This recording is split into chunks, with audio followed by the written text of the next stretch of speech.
Bismillahirrahmanirrahim. Assalamualaikum warahmatullahi wabarakatuh.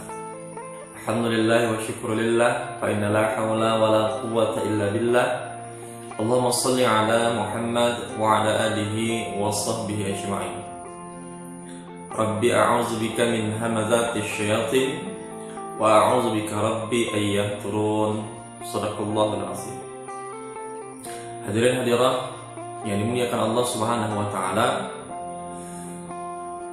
hari ini Allah berikan kita kesempatan untuk menjalani hidup di dunia ini dengan tangan kaki kita, disaksikan mata kita, telinga kita, dan seluruh panca indera yang bisa hingga hari ini kita gunakan. Maka semua itu adalah bagian dari nikmat Allah Subhanahu wa taala yang harus kita syukuri. Maka salah satu bentuk mensyukuri nikmat Allah Subhanahu wa taala itu adalah bagaimana kita hari ini memanfaatkan nikmat itu, termasuk kesehatan kita, kesempatan kita, nikmat harta kita dan lain sebagainya, untuk menambah bekal kita di hadapan Allah Subhanahu wa taala. Bagaimana teknisnya? Paling tidak ketika Allah perintahkan kita untuk melakukan sesuatu kebaikan dan kebaikan itu mampu kita lakukan, maka mari kita berupaya semaksimal mungkin untuk melaksanakan anjuran Allah Subhanahu wa taala. Saudara-saudari yang dimuliakan Allah Subhanahu wa taala, salah satu bentuk ibadah mahdhah yang utama di hadapan Allah Subhanahu wa taala adalah melaksanakan salat. Salat ini adalah satu ibadah yang tidak bisa ditawar-tawar. Salat ini menjadi kunci atas semua pintu-pintu amal yaumil akhir nanti. Ketika kita ingin mengambil kebaikan dari segudang amal yang kita laksanakan di dunia itu, maka kuncinya adalah salat. Kalau kuncinya baik, maka insya Allah terbukalah gudang-gudang amal yang kita laksanakan di dunia selama ini. Tapi kalau sebaliknya kuncinya tidak baik, kuncinya rusak, kuncinya berkarat atau bahkan patah, maka gudang-gudang amal yang kita persiapkan untuk akhirat nanti semua tidak akan bisa kita buka, dalam artian amal itu tidak akan bermanfaat sama sekali. Oleh sebab itu, saudara-saudariku yang dimuliakan Allah Subhanahu wa taala, sangat perlu, sangat penting kita memahami bagaimana kiat kita untuk mampu dengan mudah meringankan langkah ini tanpa rasa keterpaksaan untuk melaksanakan sholat 5 waktu. Bagi yang baligh, berakal, maka Allah Subhanahu wa taala turunkan ketetapan untuk sholat wajib kepadanya. Dan barang siapa yang melanggar perintah Allah mengenai sholat ini, maka kata Rasulullah sallallahu alaihi wasallam, man taraka sholat, barang siapa yang meninggalkan sholat muta'ammidan, dengan sengaja, dia tahu bahwa sholat itu wajib, fardhu ain, rukun Islam, tapi dia tak mau sholat, maka kata Rasulullah sallallahu alaihi wasallam, faqad kafara jihar, maka sesungguhnya dia sudah sah menjadi orang kafir.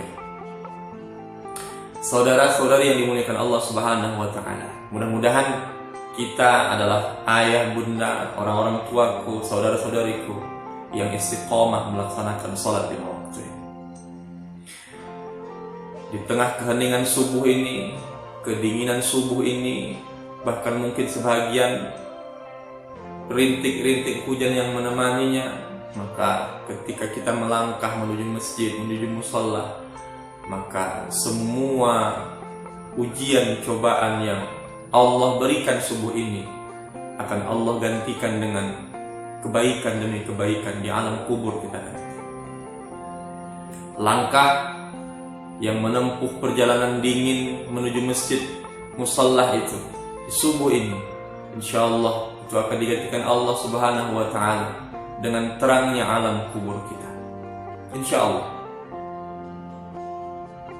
Nah, kalau yang memulakan Allah Subhanahu wa Ta'ala, bagaimana cara atau kiat untuk menggapai kenikmatan di dalam sholat? Ini sangat penting.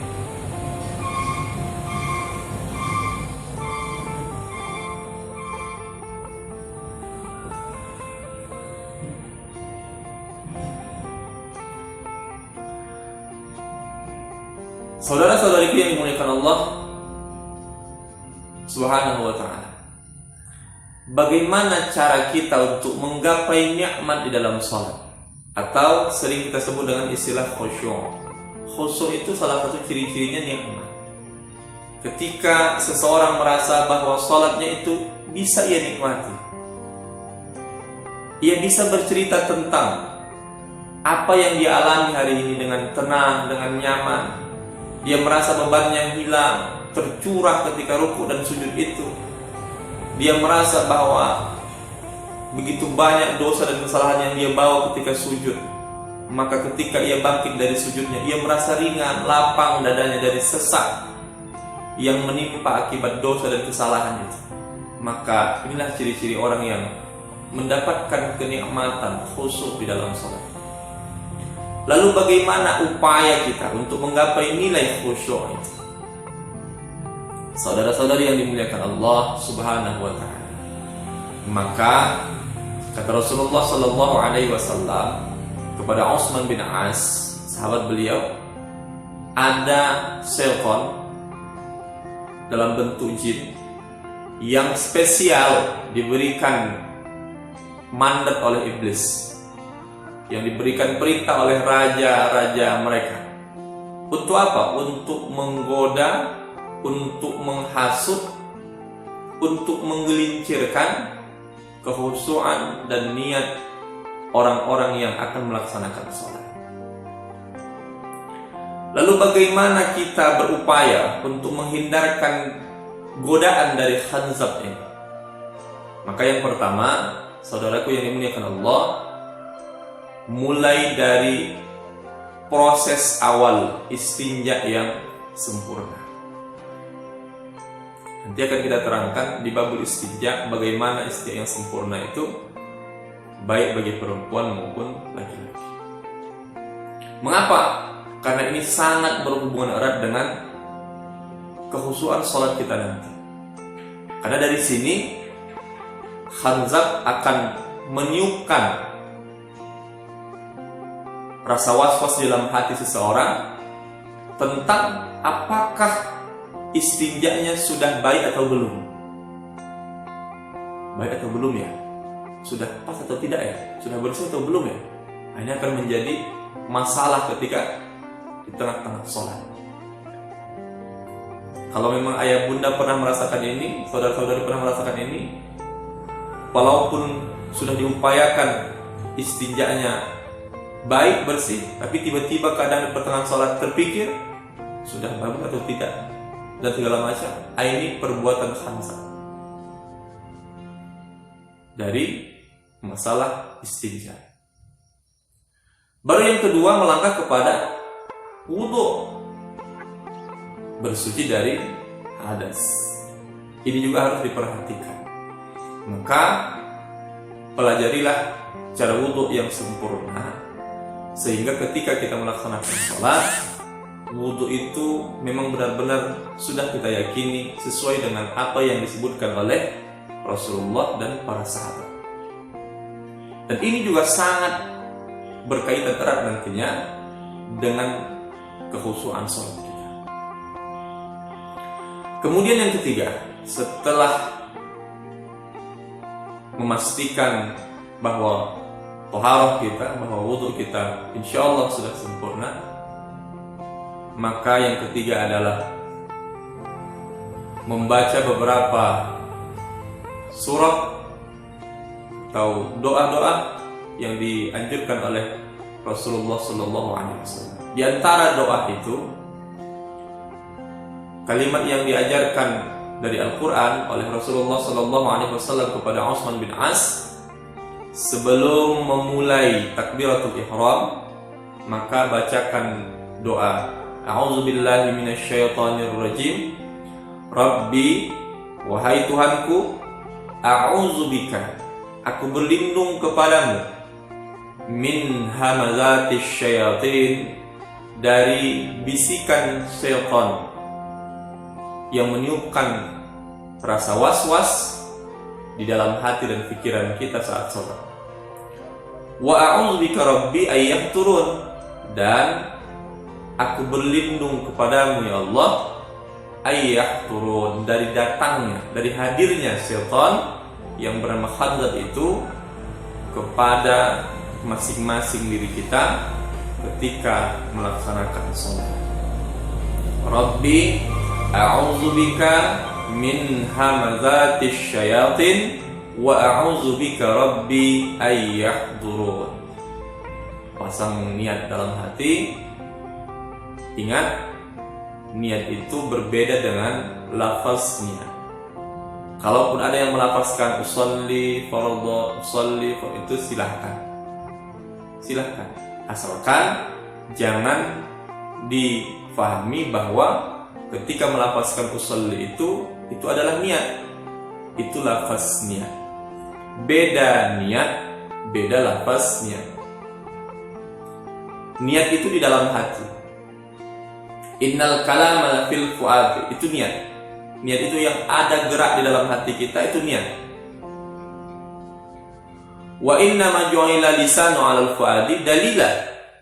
Sementara ketika kita melafazkan niat, sholli fardhu subhi raka'ataini dan seterusnya, itu lafaz niat, itu bagian dari upaya kita, upaya seseorang untuk menanamkan, menguatkan niat di dalam hatinya.